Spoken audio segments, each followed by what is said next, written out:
Welcome to CSN The Network Podcast. This is your host, Kayvon Cutler, with my amazing co-host, Dre Nazario, Malik Hampton. How are y'all doing this wonderful Sunday morning? I'm doing good, man. Another day to pod. Got a legend, with us today. So yeah, it's good money. How y'all doing? Y'all know me, blessed and highly favored. Great day to pod. Good day to be here. Like Leek said, we got a legend in the building. Not only that, it's a special day. I'm back home. This is my first time, I think, ever recording a pod home. So I'm with the bro. We live. So I'm excited. How you feeling, brother?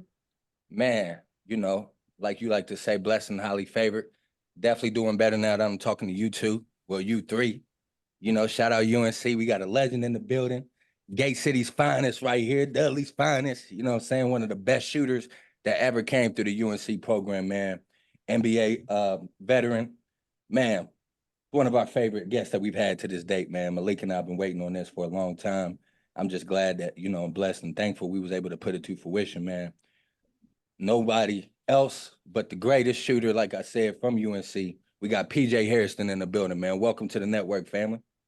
Man, thanks for having me, man. Been looking forward to it. Me and Drew been trying to set this thing up for a little minute. Word. When she told me she had a line on you though, I got real excited. I ain't gonna lie to you. I'm like, you be talking to PJ? Like that's just one of the Tar Heels you thought you'd never come across, bro. Like we in West Virginia, so we don't really get to see our team's players a lot, No, talk I to them feel either. But Drew, I know you would. How long we know each other, Drew? It's been a minute. The first Drew was like when we actually like spoke. Yeah. But I used to come to A&T. You probably don't know. I used to come to A&T games too, but I ain't never make a big deal out of it. But like, yeah, No. I know Drew for a minute, but me playing in the fact. Drew and being around her, Brittany, and they whole crew, like, you kind of gain that kind of basketball relationship, like For sure. And as a hooper, like you could not see somebody for years and y'all hoop together, and once you see each other, it's like everything come back. Yeah, like, for sure. For sure. Yeah, happy to have you on, man. 5 years, man. Man, again, thanks for having me. Man, it's all love. Yeah, I ain't been on a podcast in a minute, so it's pretty cool for me. Yeah, we appreciate you. We usually say this for the end, but again, like you said, it's been a while. Probably about 5 years since we actually known each other. And as soon as I reached out to PJ, his first, answer was, "Yeah, bet, no problem." So we've been having this in the works for a minute. So I'm glad to see it come to fruition. Again, we appreciate you. We love you. So let's get it started. Let's do it. Yeah, man. So real quick, shout out to all the fam in Greensboro, man. I got cousins that went to Northeast, Southeast. You feel me? But tell us what it was like growing up in Greensboro for those that may not know. Dre and I went to North Carolina A&T. Unfortunately, I had to transfer, but Dre graduated from there. So y'all know if you go to Dudley, man, Dudley in the hood, you know what I'm saying? A lot of the drum majors at the T come from Dudley. So, not only is it a great basketball school, it's a great football school, and it's a great musical school as well. So just tell us what it was like, growing up in Greensboro, because, it's, like I said, that's the trenches, it's country, it's different, man. You know what I'm saying? So just... I was gonna say it's like a mix between country, the trenches, and the city. You feel me? It really depends on where you at. Because I mean, when I grew up, I stayed, I stayed over off. I don't know if y'all know the area, but I stayed over off Creek Ridge. So I was on the south side. That's what they call it. So I grew up over there, man. From the age of, I think, 3 when I first moved back to Greensboro, because my grandparents raised me in Yanceyville. So I'm really from Yanceyville, like Caswell County. Like that's where my mom was born, everything. So me and here, when I came back when I was 3, that was the first time I put a basketball in my hands when I was playing in Hayes Taylor League underage and everything. So, I mean, I've learned a lot being in Greensboro, and even throughout my like sports career, like I've been in North Carolina my whole life. Like nothing ever changed. Like the one time I left North Carolina, I was in Memphis, so it was just like it was a different scenery for me. But just being here and growing up to do what I said I was going to do at the age of 5, 6. I mean, when you look back on it, it's pretty dope, man. And and I don't, and as much stuff as I've been through and where I've been, I don't see myself as different from anybody. And this is what I always say. I just said I'm a normal person. I was just good at what I did, and I was good at what I love to do. So, I mean, I think that goes to anything, not just basketball. Like, if you get counting money, you're probably gonna be an accountant. Like, you get what I'm saying? Like, that's just what comes with it. And I was just blessed enough to, have like the people around me and the coaches around me. And once I got to middle school, that's kind of when I really decided basketball is my thing, because I played football and basketball, and I was actually good. I was better in football than I was basketball.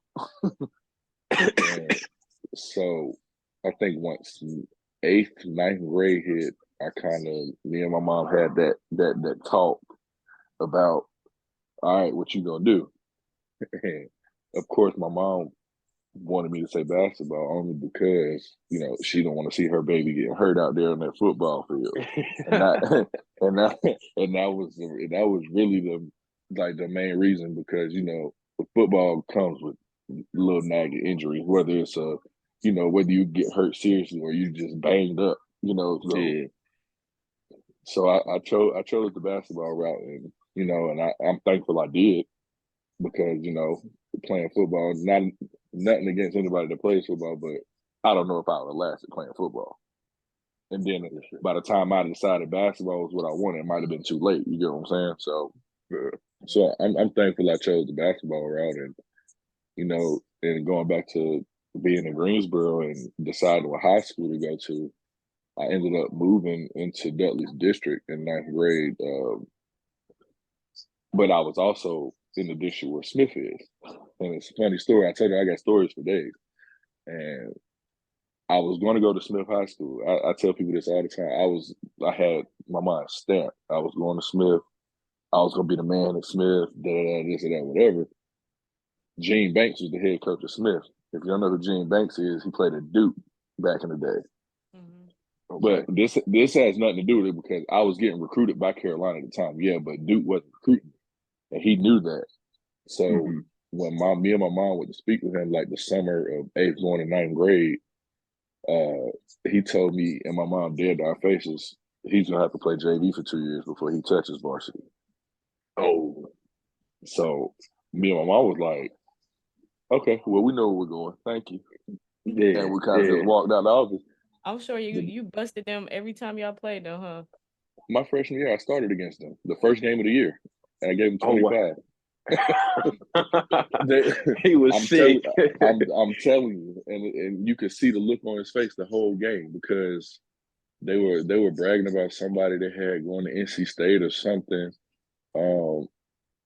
I gave him 25, and he was a senior.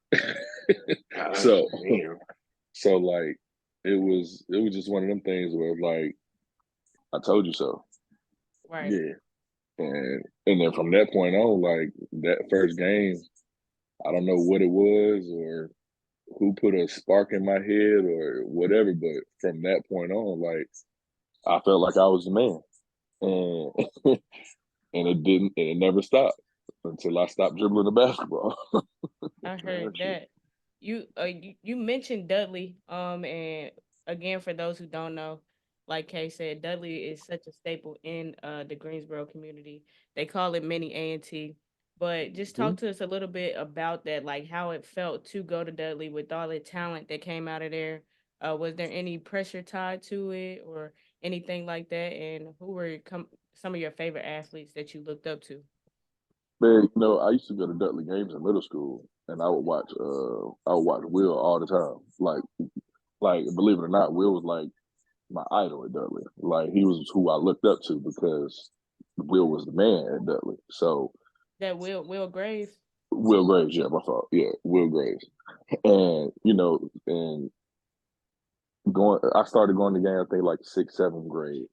And I would either ride with somebody, go with my grandparents, or I just get dropped off because, back then it was basketball. I'm just, so man, it was like watching somebody do what they wanted the whole time on the court. And, I ended up gaining a relationship with Will after he signed to go to Carolina.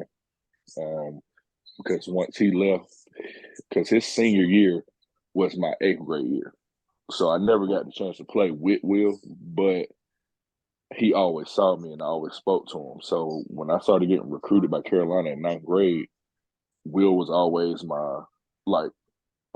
what's the word I'm looking for? Like mentor?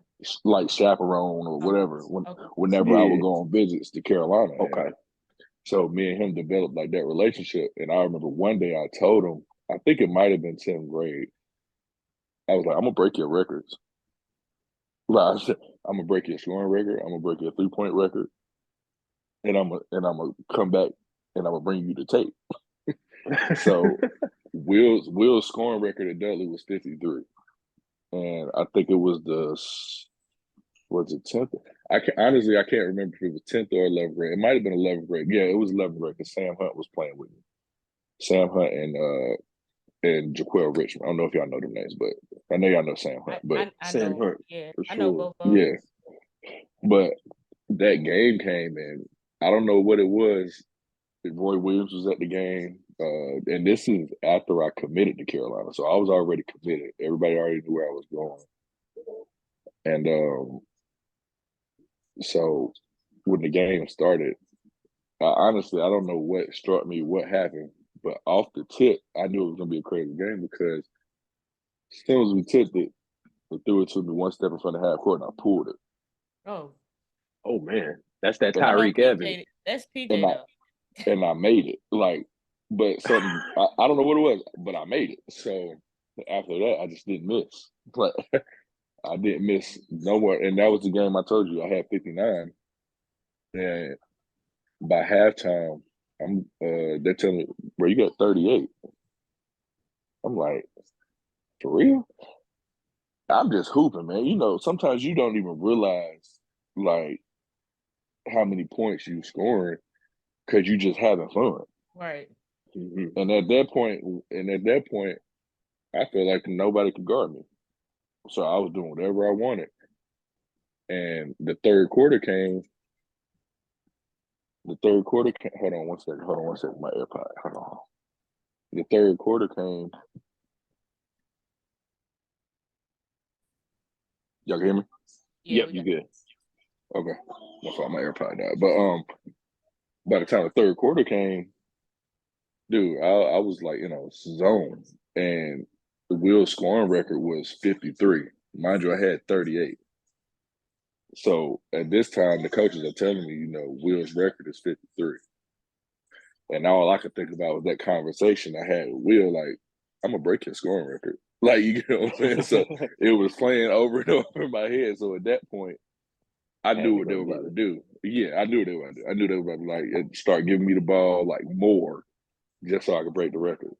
And the funny thing about this is nobody ever realized that I didn't even play the fourth quarter. You didn't play the fourth quarter of that game? I had 59 and did not play the fourth quarter. Damn. And that was the thing because they just wanted me to break the record. We were winning by like 40. So they just wanted me to break the record.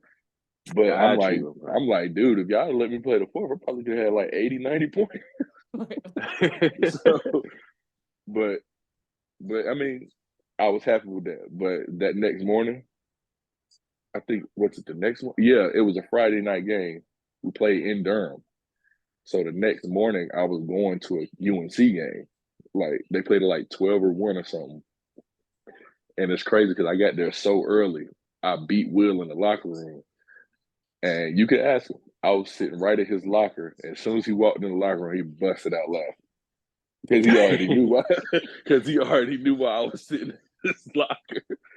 And all he could do was laugh and shake my hand. And I swear, from that point on, like, that's how me and Will are. Like, we're so competitive. Like, even to this day, like, if I see him training somebody at the sports place and I walk in the gym, he'll still be like, hey, you can still shoot? and I can shoot better than you.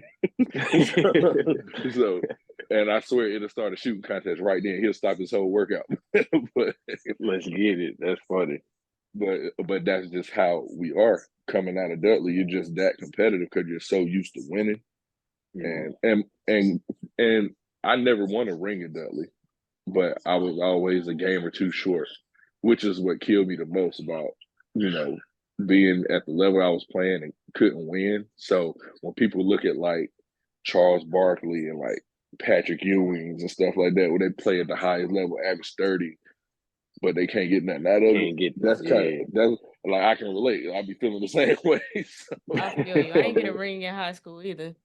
So I mean, yeah, and the only ring I got out of playing basketball was the ACC regular season championship, not an ACC championship, because you got to think the year we played in the ACC championship, we lost to Miami, and I think that right there was like the moment for me. I was like, look, we can really do something, like especially being at Carolina, and but going back to Dudley, that was just my main thing. I wanted to win. Like I got the whole, you're gonna average 30, you're gonna do this, but it don't mean nothing if I'm averaging 30 and I ain't winning nothing. You get what I'm saying? So like my senior year, that's when I decided to I didn't want to. I swear I didn't want to leave Dudley at all. But my senior year, I ended up leaving and going playing at Hargrave Military Academy, all boys school. And it's crazy because when I left Dudley my junior year, I had 2,400 points. Damn. Like I could have had I could have had all these records. I could have broke the North Carolina scoring record in high school. I could have did all of that, but I wanted to win more than I wanted to break records. So I did go to Hargrave. Yeah, and I went to Hargrave my senior year, and we ended up going like 29-2, made it all the way to the national championship, and we lose. Who y'all lose to? It's crazy. Y'all go. Andre Drummond was the center, and you got Damian Lee, Steph Curry's brother-in-law. He was the point guard. And there was a school full of, it was them two, and there was a bunch of Europeans and like overseas guys, and they were oh my god, they were so cold. We hadn't lost by, like, the two games we lost were combined 2 points. Damn. When I tell you, bro, like they beat the shit. Yo, I think we ended up losing by like 11 or 12, but like the lead had got up to like 30 at one point, and I'm just like, yo, I've never lost this bad in my life. Like, and they weren't doing anything special. They were just picking and rolling, coming out the screen, kicking out. If they missed a three, Andre Drummond got the rebound and dunked it back. That was it. Andre Drummond was one of the ones. Bro, he fouled all three of our bigs out. Like, it was to the point where I was guarding this nigga, bro. Like, I'm like, oh man, damn. I'm like, it ain't nothing I can do. Like, this man's 7 feet 260. Like, it ain't nothing I can do. Moving people, right? And so like at that point, it was just like, well, now you're gonna have to guard me. So I was bringing him out on the wing, and I was hitting shots, but it just, it just wasn't enough. But you know how they say when you lose games like that, if the closer you lose by, the more it'll hurt. Oh, man, we lost by like 15, 16. I was like, man, I'm ready to go to college, man. like I wasn't even mad, bro. I was like, man, just get me the fuck out of here. Like, let me get out of here, man. Yeah, but I mean, when you look back on it, that whole tournament though that led up to the national championship, I played against all pros. Like Mo Harkless played on one of the teams. Who I'm trying to think. We played against Brewster Academy. They had like 3 or 4 pros on their team. Mitch McGarry was on their team. It was a bunch of guys, a bunch of D1 guys, like a bunch of D1 guys. Like I know Brewster had like 7 or 8 D1 signees on their team. So it's like I played against, like, and going to Hargrave, that's what was so good about it, because it wasn't like we were beating people by 50 every night.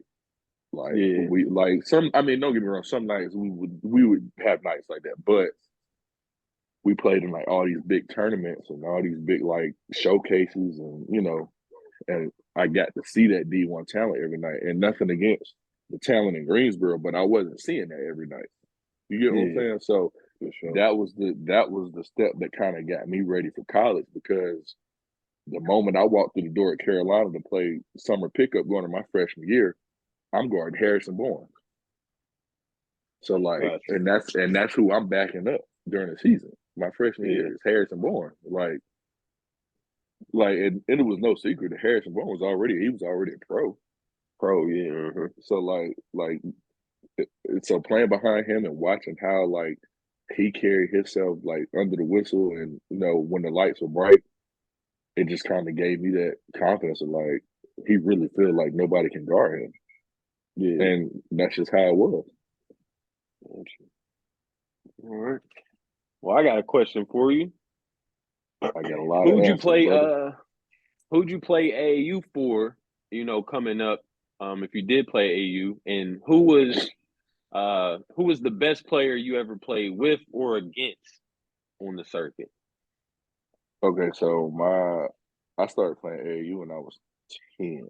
I played with the Greensboro Warriors, and I'm trying to think, we were just the Greensboro Warriors then, like, because they had younger teams, like the teams that Sam Hunt and Deontay Baldwin to play for, and then were the teams that were like winning national championships. Gotcha. So when we started our team, it was just kind of like we just picked up a bunch of guys in Greensboro, put them together. But the starter team, basically. Right. And at this point in time, like, I didn't even say this, I played center all the way to my eighth grade year. Like, I didn't know how to shoot a three for nothing. Like, I was always the tallest, like, and that's just how it was. So AAU came, and we're playing these tournaments, and like, I'm the tallest, and I'm one of the best, and then I swear, bro, I'm lying. I'm not lying when I say this. I put this on my kids. When we got to Florida for nationals, and I seen 10-year-olds walking around 6'1", 6'2", I'm like, what am I supposed to do? Yeah, what am I going to do? like they're 6'1", 6'2", grabbing the rim. I can barely smack the backboard. I'm like, yeah. So I mean, but it was a learning lesson. Like, but I think once I got to age 12, that's when I started playing with the Carolina Flight. I don't know if you ever heard of Rick Lewis. I heard of Carolina Flight though. I don't know who I'm not familiar with Rick Lewis. So I played with them at 12 and under. And funny story about this, when I started practicing with them, when I started playing with them, they were always scrimmage. They're 15 and under team. Mind you, that's 3 years older than us. Gotcha. So that's how I knew they were like at least decent. Mm-hmm. But the first practice I went to, I didn't play because they were waiting on like my physical or something. But they ended up beating the 15 and under team. And I'm like, wait a minute. But when I'm looking at it, like, it was the first time I had ever been like, and again, it's no knock to the Warriors or nothing, but it was like the first time I ever been like a part of a complete team where I didn't have to score all the points. Yeah. And, and on that 15 and under team, y'all might know his name, Stephon Gilmore. Yeah. Uh-huh. He was the starting shooting guard on this team. Oh, Gilly played hoop too? That's crazy. Yeah, he played with the Carolina Flight, 15 and under. We practiced at North Mac High School. And he was one of the players on the team, and they were always talking about how good he was at football. But I didn't think nothing of it. Like, I don't care. Like, I'm 12. Like, bro, I don't care. Yeah, but once we started playing, and and that was the year like my name finally hit the circuit. Like when PJ Hairston became like a name, and I can remember everything, bro. And I remember I wasn't even ranked. I wasn't even like the top 150 going into my 8th grade year. And by the time 8th grade was over, I think I was in the top 80 Like I think I was like 75 or something like that, and then but I was listed as a center. Yeah, I was about to Damn. Okay. ask how I'm you made 6. that transition. I was 6'2" playing center, and but remember I told y'all that talk I had with Gene Banks at the very beginning of the summer going to ninth grade. Shout out my boy, Coach Partee, man. That whole summer, I swear, Partee had me in the gym. I didn't shoot anything. I didn't shoot anything inside the 3-point line. Gotcha. Okay. Nothing. So A like summer, real off season of work did that. Yeah. So like ninth grade, when I started playing at Dudley, everybody was coming to the games thinking I was playing big man for Dudley, not knowing we already had a 7-foot big man and we already had a 6'7", 6'8" power forward. So I was like, where PJ gonna play? Nobody also knew that I went from 6'1" to 6'5" that summer. So I'm 6'5", like 200 pounds going in my ninth grade year. So they're like, wait, like, so, and the whole time, what's the name, Gene Banks didn't know I could shoot. So he was telling, and this is why I got off, because he was telling them to back off. Like, and that, I ain't gonna lie, that made me mad. Yeah. So from that point on, I became a shooter. And, so ninth grade, I think I know my average is by year though. I think I averaged like 20 on the head my ninth grade year. Like 20 on the head. And that next year I was like, I want to average 30. So I got in the gym that whole summer. I worked on my ball handling because the thing was I couldn't dribble. I'm not gonna lie. My ninth grade year, I couldn't dribble at all. I could barely chew gum and dribble at the same time. Like, so I ain't gonna sit here and act like I was just out here Kyrieing it, but nah, I was a straight spot up shooter, pump fake. It's either a jump shot or I'm going to the rack. That's all it was. No moves, no nothing. And that whole summer and next year going into 10th grade, I was like, it has to change. So I got to 10th grade and I'm trying to think. I started working out with somebody, but Partee was still like my main guy. And I didn't trust anybody but Partee. And I think I had to make 1,000 threes before I walked out of the gym. Damn. Like That's crazy. I had to make 1,000 threes before I walked out of the gym. Like, I don't care if I had to take like a little 30, 45-minute break, but I wasn't walking out the gym until I made 1,000. Gotcha. And that was really the summer that North Carolina, that's really when I started getting like my offers, like, because AAU then I played with the Gators. And I don't know if y'all know the names. Jonathan Fry was my point guard. Jacob Lawson was my big man. Jacob Just Lawson. a bunch of guys that were great players, but didn't get the recognition that they deserved. Mm-hmm. So the summer we went and we played in Orlando. Our whole team, I think we ended up playing against Michael Frazier. I don't know if y'all know that name. He went to Florida. He played in the league for a little bit. Mm-hmm. We played against his team. I'm trying to think who was the other guy on his team. They had another guard on their team that was real good that played at Florida with him. But Roy, and this was the first game of the whole circuit. I ended up having 46 while Roy was sitting on the sideline. Ooh, he offered me my scholarship right then. Gotcha. He offered me my scholarship right then. And I didn't give my answer. I just kind of was like, nah, let me just, I was about to ask, how was you ready on the spot for it? No. I wasn't ready for it right then because I had to kind of like, but that was the first game. And I think that was when like my name kind of blossomed. Because after that, I think I went from being like ranked like 60. After my ninth grade year, they moved me up to like 60. But after that summer circuit at AAU, I came back for my junior year at Dudley, and I was top 50.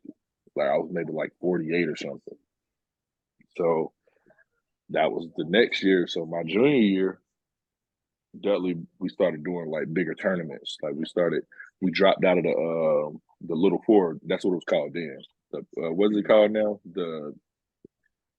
What is the tournament Christians called the high school tournament at the Coliseum? The Hayco. Yeah, the Hayco Classic.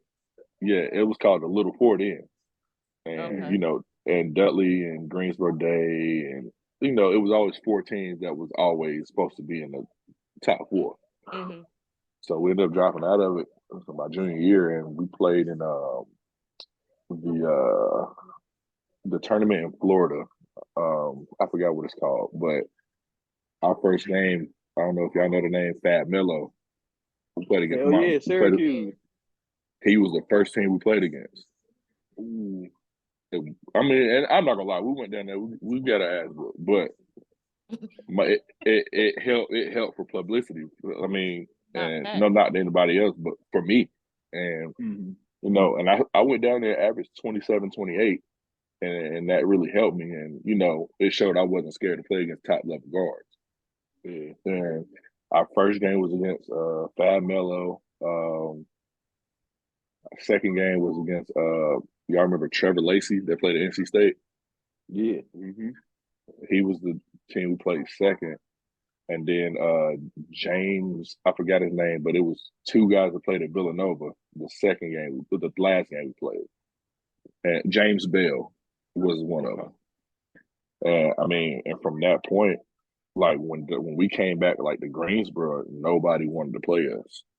Yeah. Like nobody wanted to play us. Like even after, and I didn't even talk about it, but even after we played John Wall and we beat them, nobody wanted to play us. Like they were like, "Oh, Dudley's too good." Like it's like, gotcha. So it was just that sort of thing, and and after my junior year, I ended up averaging like 29 a game. But after my junior year, my ranking went all the way up to 12. Like I was top 15 in the country. The only 2 shooting guards they ranked in front of me were Brad Bill and Austin Rivers. So I went into my senior year with like this huge reputation. I had to like, basically stay consistent, and and it worked out. Like I said, I went to Hargrave.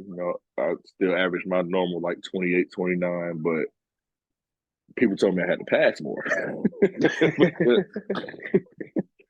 And I'm not gonna lie to you, I probably in my 3 years of Dudley, I probably averaged like 0.8 assists. Yeah, like 0.8. Like because I didn't believe that anybody could score as good as I could. And I mean, and I look back on it and I feel like, I wish I would have passed a little bit more, because especially my junior year, because I didn't realize like how good Sam Hunt was. I didn't realize how good Jaquel was. All I knew was that I had a great point guard, Brennan Wyatt. I'm not sure if y'all know that name. I had a great point guard. I had some good sidekicks, and them was the only 2 I really trusted, because as a junior, averaging 28, 29 points, are you going to really believe in a freshman? Right. Yeah. So, like, and that's just what it was. And it wasn't no knock to him. I knew he could shoot, but, like, can you shoot with the lights on? Yeah. And during the course of the season, like towards the end of the year, he proved that to me. And I'm just like, dang, I don't want to leave because I want to stay and we can win something, but I gotta make a decision for me. Yeah, for sure. But yeah, that's basically how it kind of went throughout high school, and I ended up at UNC. But it's crazy because, like I told you, I didn't commit right then on the spot. But when I got home, I did call him and committed right then. I was like, I had to go home first. I had to go home and talk to my mom first. This is all. That brings it to my next question. Like, was Carolina your dream school? And then, like, did you like entertain going anywhere else? Like, would you think about going anywhere else? I wasn't going to Carolina, bro. Nah. And people don't even know this. I wasn't going to Carolina. I was going to Florida. Florida started recruiting me before they started recruiting Brad Bill. And the only reason I didn't go to Florida was because Shaka Smart left. Shaka Smart he was recruiting me. Got you. Okay. And then he ended up leaving and going to VCU. And when he ended up leaving going to VCU, I mean, I like Billy Donovan, but that's not who I was communicating with. Yeah, got you. You for get sure. what I'm saying? So I still Yeah. went on like my official visit to Florida. Like I still did all of that, but I knew I wasn't going there after that. You get what I'm saying? Got you. So, Got you. Okay. PJ, I got a quick question. So, just talking about your recruiting process, I remember you talking about on Facebook how like A&T didn't even recruit you, and this is around the time when everybody was talking about big top players going to HBCUs and things of that nature. Why you think that was, or just talk to us a little bit about that, with you being I right mean, across the street. I'm assuming it's because of how big my name was, and they probably felt like they didn't have a chance. But you don't know what somebody's going through, because what if I didn't want to leave home? Like, you get what I'm saying? Like the same thing with UNCG. They were Division I too.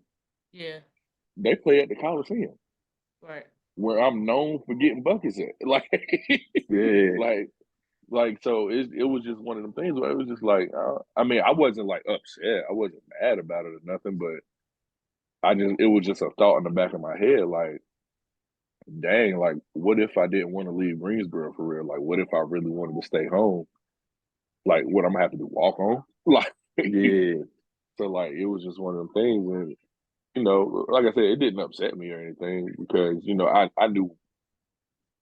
I knew where I was gonna end up. Like, I knew I wasn't gonna play, and like I said, D1 is D1, regardless of where you play at.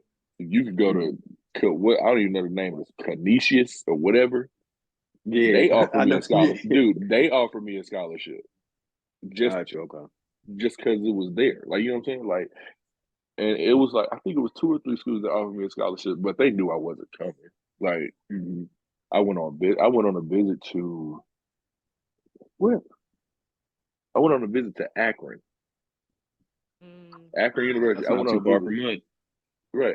I went on a visit there, but I knew I wasn't going, but I wanted to give them that opportunity. You know what I'm saying? Yeah, for sure. Like, so, I mean, it is, it is what it is. I mean, now guys aren't afraid to go to these schools because, like, I forgot the dude's name. I mean, he's playing in the G League now, but the guy that went and played at Howard, the 5-star, you know what I'm saying?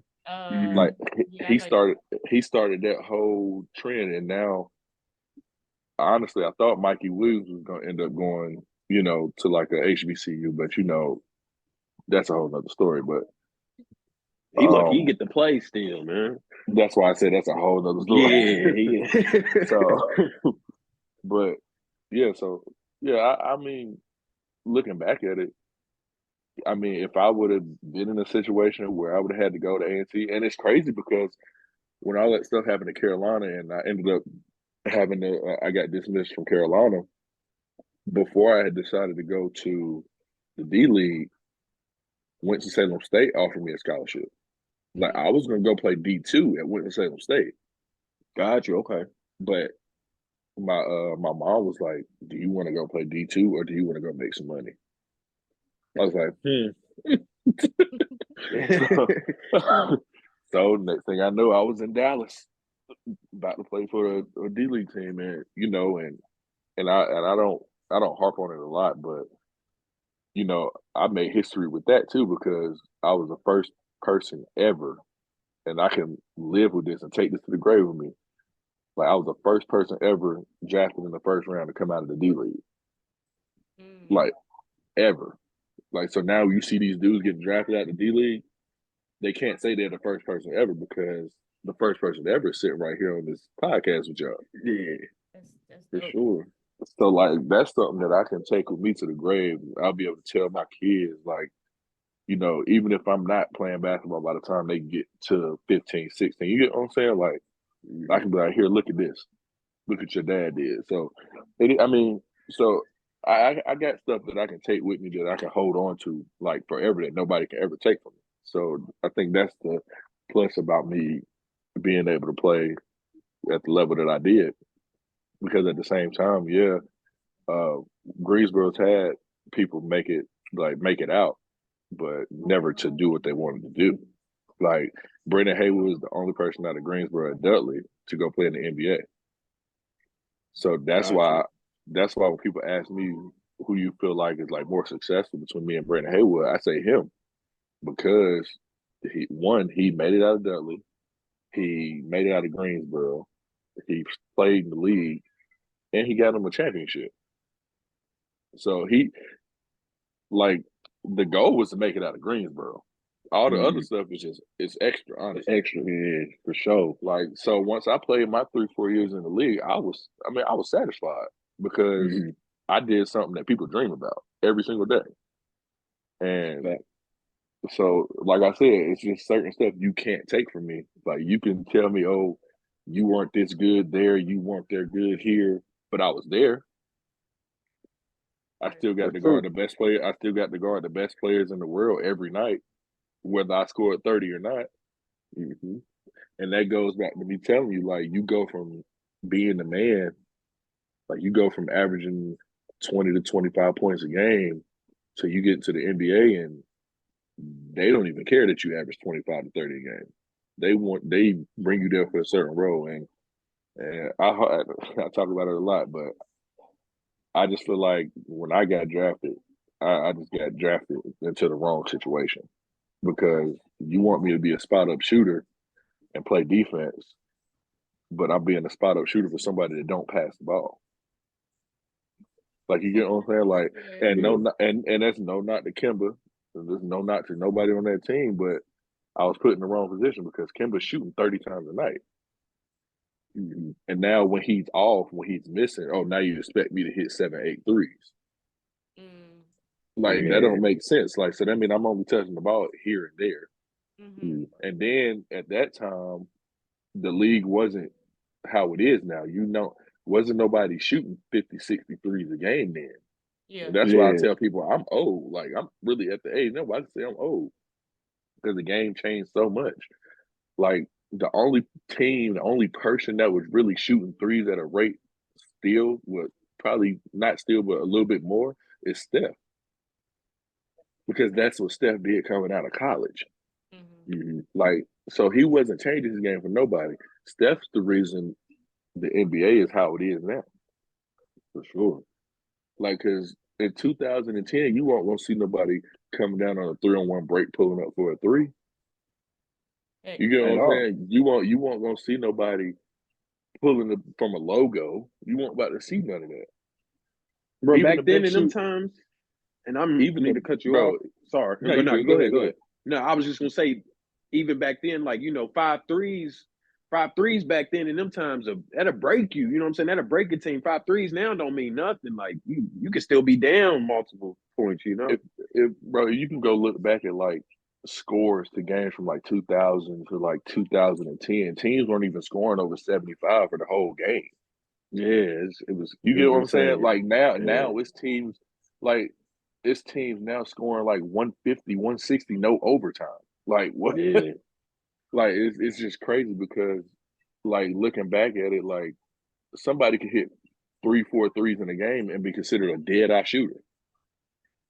Exactly. Like, if you shoot 3-4 threes in a game, you hit 3-4 threes in a game now, you're a okay shooter. But because you're making 3-4 threes, but you attempted 14. Like, Steph's 3-point attempts look like somebody else's regular field goal attempt. Like, because how could a man shoot like 10 for 21 from the three? Like, you get what I'm saying? Like, that's how different it is, bro. Because the most threes I shot in the game as a Hornet was 7, and I'm supposed to be a shooter. Like, you get what I'm saying? And then you got to think, then it was a big man's game. Like, big man used to be like dominant. Like, that's when, like, Dwight Howard, they used to get their touches, be able to post up. Now you look at big men now, the only big man that really post up is Joel Embiid. But at the same time, he can still dribble, he can shoot, he do the things a guard can do. Yeah. So you can just see how much the game has like really evolved now and how different it was then, because then big men couldn't step out and shoot threes. Bro, I swear to God, like, and this is crazy. The first time I ever played against Robin Lopez, he didn't even shoot a three. He was shooting floaters from the free throw line. Now you see him, he's changed his game to where he can play 10 more years.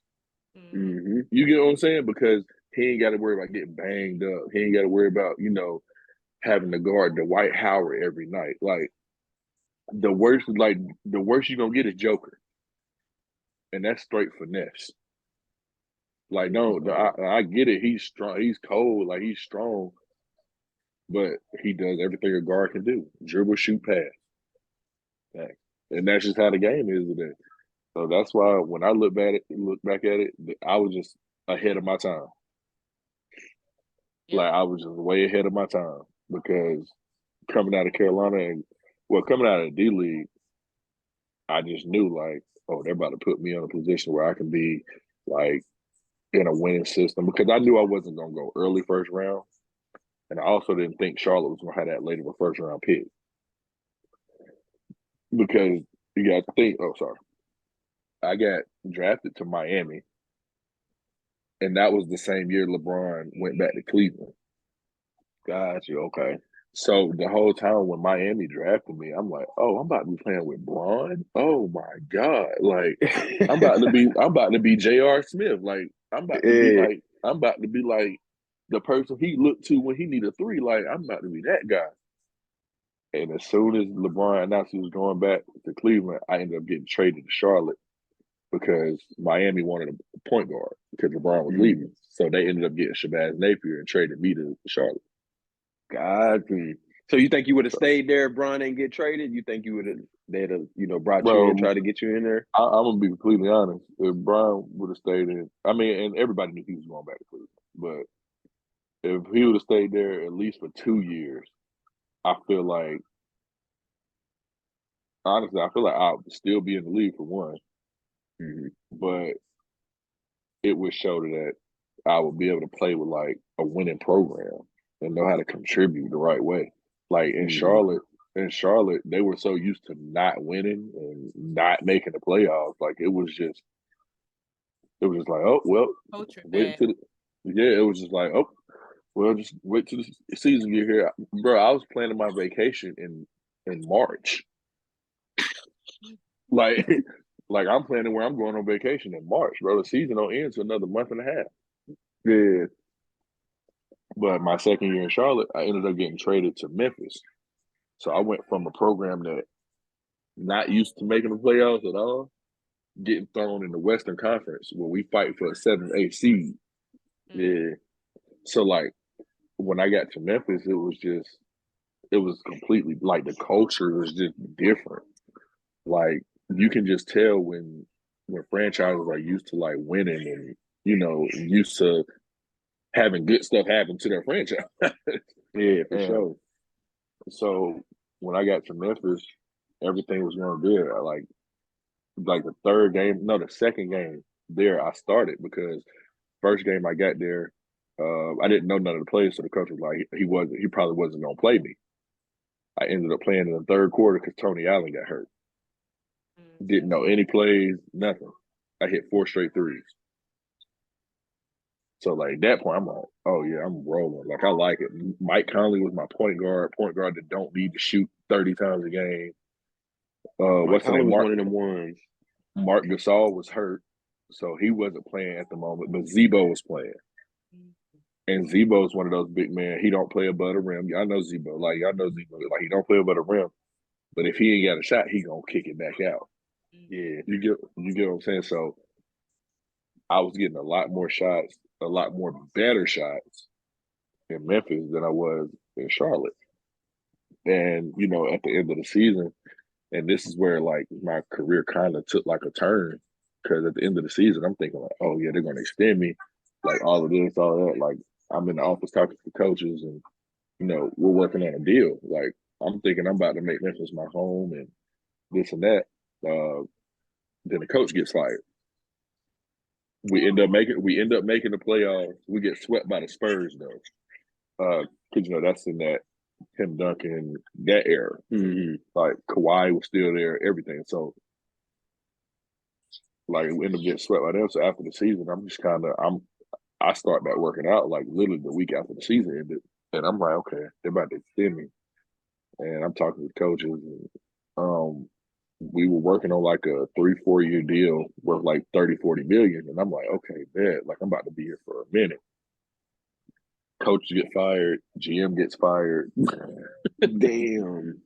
The next coach comes in, don't want me, I get released. So I end up going to Houston on like a training camp deal. I get hurt in training camp. So I end up on their D League team, and I was never really like right after that. Like cause I had tore like a tissue in my groin. So I never really got right from it. I was just trying to push myself through it and play. And like one day in practice, I was going up for a layup, and it just felt like my hip like detached from my body. Yeah. And I couldn't walk. Like I literally like drugged myself to the locker room. Like I didn't want nobody to help me. Like, and I ain't gonna lie, I sat in the locker room and cried for like an hour because I was like, there's no way I went from about to sign this contract to this. You get what I'm saying? Yeah. Mm-hmm. And I mean from that point, this was in 17. This was in 16 or 17. And you know, that's when kind of like life hit. And I'm just like, dang. And, from that point, I mean, I never really shook back from it. And then, I ended up going to South America for a season in 20, and I ended up re-injuring the same hip. Gotcha. So, like, from that point, I just kind of, it's been like an off and on thing for me. And, I'm about to make this last run here soon. I'm actually about to move up to Indiana and start training with one of my guys up there and try to get overseas one more time and, try to make this last push, while I'm at this age I'm at because, I told myself I wanted to play until I was at least 35, 36, a comfortable age because I get offered so many coaching jobs, but I don't want to say yes to like a coaching job because I still want to play. Yeah. Mm-hmm. And don't get me wrong, I want to coach. Like that's one of the biggest things on my bucket list is to coach. But I don't want to be out there coaching and then make a decision like a week later, like, all right, I'm about to go overseas because I can't do this. Like, you know what I'm saying? Yeah, for sure. So I don't want to end up quitting on people when it's something I really want to do, but it's just not the right timing, Yeah. So PJ, and I don't got. No, go ahead, Drake. I don't got a question. I was gonna say I appreciate bro explaining like his situation because fans, from surface level, like how he said, motherfuckers to say something to him whenever, like you wasn't good here or you wasn't good in the league or whatever. But a lot of people don't even know what y'all got to go through behind the scenes. Like me being a Tar Heel fan, bro, I didn't know you was that close to signing, getting your real money with Memphis. Like, you know what I'm saying? So like, I'm just happy that you explained that because a lot of people don't know that it don't be just about like your play. You know what I'm saying? It's all about situations and, stuff that's really be out of your control when you get to that level. So I was just telling bro, I appreciate him explaining that. No, yeah, for sure. 100%. Definitely, for sure. And you mentioned kind of like the mental health piece of it. Can you kind of walk us through how you were able to navigate like just the ebb and flow of life when you, like you said, you almost there, you almost at your pinnacle, and then it's kind of taken from you, and then just how it came full circle. Man, after I got hurt, I think it was Houston. I'm gonna tell you how bad it got. I'm gonna tell you really how bad my mental health was, and when I really started realizing, like what am I doing? Like I was home right after I left Houston. After I got hurt, I had probably been sitting for like 6 months, and I started back working out. And I had lost so much confidence in myself, like the first workout I had, because I was missing so much. Like I like so much. Like it was to the point where I was like, I stopped my workout and I just left and went home. Went in my room, closed the door. Mind you, I'm at my mom's house. Went in my room, closed my door. I didn't come out my room for like 2 weeks. The New Orleans Pelicans called me for a workout, bought my plane ticket, everything. I didn't even go to the airport. Damn. Like I had a whole deal sitting. I had $10 million sitting in front of me, but my head so gone, I don't even care. Like I don't even think I can provide what I provided before because I think I'm gonna get hurt or I think I ain't gonna do well. You get what I'm saying? And but the whole time people are faulting me. They're like, "Oh, why didn't you go? Why didn't you do this?" But I'm not explaining to them, yo, like I'm not right. Like something ain't right. Like my head not right. Like I'm not. I don't love the game like I did 2 years ago. Like you get what I'm saying? Like, and that's just what it was. Basketball wasn't fun at that moment for me. So, like I said, 2020, I went and played in South America, and that was the next time I touched the basketball. So I didn't touch a basketball for almost 2.5, 3 years. And and it wasn't because I didn't feel like I couldn't play. It was just because my head wasn't in the right space. And I didn't have the right people around me to put my head in the right space. You get what I'm saying? So it was just more so a thing where, I went through a whole like that in that 2.5, 3 years, I made some real bad decisions, like money wise, like made real bad decisions, like as a person. Like I did some dumb stuff, and when you look back on it, it's just like. And then I was trying to find somebody else to blame, and all I had to do was go look in the mirror, and it was just like one of them things where, dude, like you have your niche, why don't you go do it? Because I was so busy trying to find a job. Like I wanted to work a 9 to 5. Like, and it's not nobody working a 9 to 5 get your money.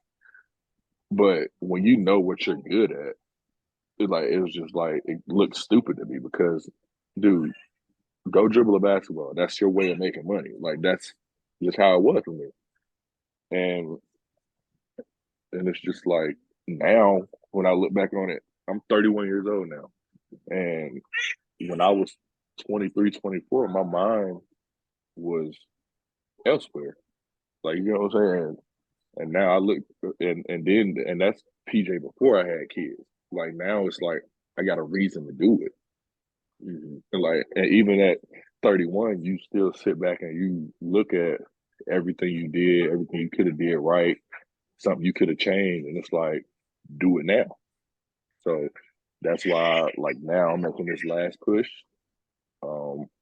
Honestly, it was my decision because I honestly had people in my family telling me like, maybe you should do something else other than play basketball, and I'm like, what? Yeah.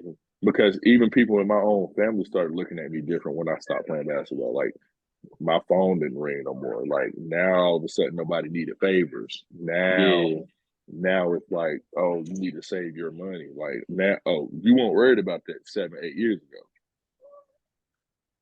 But now since I make a decision for me, it's like now basketball isn't my thing. Like basketball will always be my thing, whether I'm 31 or 91. Like so it was just like and seeing that like when your family turns against you, it's just kind of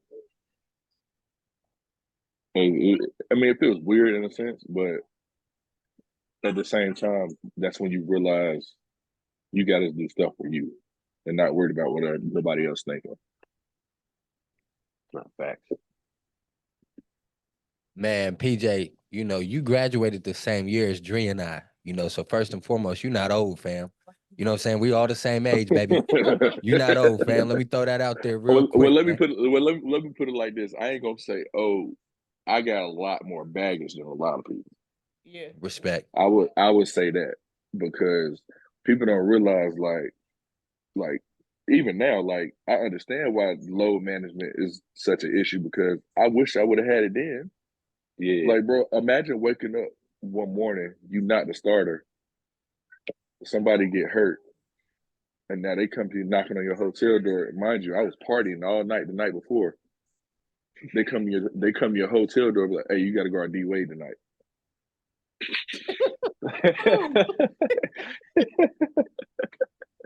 not like And then you got a back-to-back where you go back home, Jimmy Butler walking in the gym. It's like that's what I'm saying. Like people don't realize the baggage. Like so I had to really mature faster than a lot of people. Like because I got drafted. I was 21 years old. I was 21 years old when I got drafted. So in my mind, I'm like, I'm about to be rich. I'm about to party. I ain't gonna play like that my rookie year. Like, you get what I'm saying? Mm-hmm. Yeah. All right. Bro, I swear that I like preseason, I played a lot because it's preseason. So I expected to play a lot preseason. But like when the season started and Michael Kidd-Gilchrist had he tore something up in his shoulder and he was gone for like half the year. Coach came to me and said, well, you're gonna be starting for the next until he gets back. Bro, my first 5 games was D-Wade, Jimmy Butler, Ben Gordon. And y'all remember Ben Gordon? Yeah. Ben Gordon was serious. Ben Gordon. What's my boy's name? I forgot his name. Chris Middleton was on there too. This is when he was in Detroit. When he was when he got nice. And I'm trying to think of the last one. Who was with the Knicks? Melo. Oh shit. So my fifth game was Melo. Like, and people don't understand it. And the crazy thing about it is you can go back. I think you can find it on YouTube. I had my career night that night. Yeah. Melo scored 7 points and checked out in the third quarter because he was hurt. Word. Oh, okay. You heard it here first. PJ Hairston locked up Melo. And it's no not to Kobe either. But when Kobe came to Charlotte, I had 14 points in the first quarter on Kobe. Word. That's legendary. But I got the pictures to this. Like I got pictures on my phone to this day of me guarding Kobe. And Kobe was one of my biggest influencers. Like he's my GOAT in my eyes. Like I had never been starstruck a day in my life. Anybody. Like I had been standing next to Denzel Washington before, like all these dudes. As soon as Kobe walked in the gym, bro, it was like God walked in. And I'm just like, and I'm looking at the dude like, damn, he's walking past about to go to his pregame workout. He tapped me on the butt and said, "What's up, P?" I'm like, "You know me?" Yeah, report. He knows report. Bro, so that right there. I'm surprised you had 14, cuz I wouldn't have been able to shoot after that. What you finished with though, P? What you finished with? I think I finished with 18 or 19, but because I was still a rookie and they didn't really like to play me at the end of the game sometimes. Yeah. Come here, girl. Kobe would have noticed me before the game. I don't know what my mental would have been for real. Nah, yeah, that's hard. But after the game, he gave me my respect.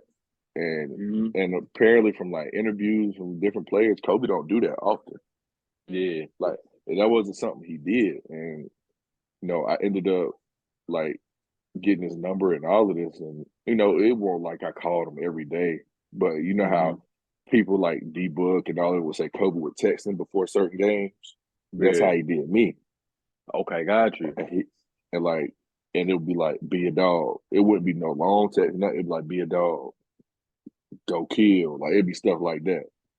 Gotcha. And that kind of, when I got traded to Memphis, that was when I really started taking advantage of those text messages. And it really paid off for me. And that's why to this day, even when he passed away, I cried like it was one of my brothers. You know what I'm saying? When I'm sitting watching ESPN, sitting at my mama's house, bro, and when it popped up, I'm like, I turned the TV. I'm like, nah, that ain't real. Somebody playing. Man, I turned the TV off. And I left. I just walked out of the house. And then all I seen, it was popping up all over Twitter, popping up all over Facebook.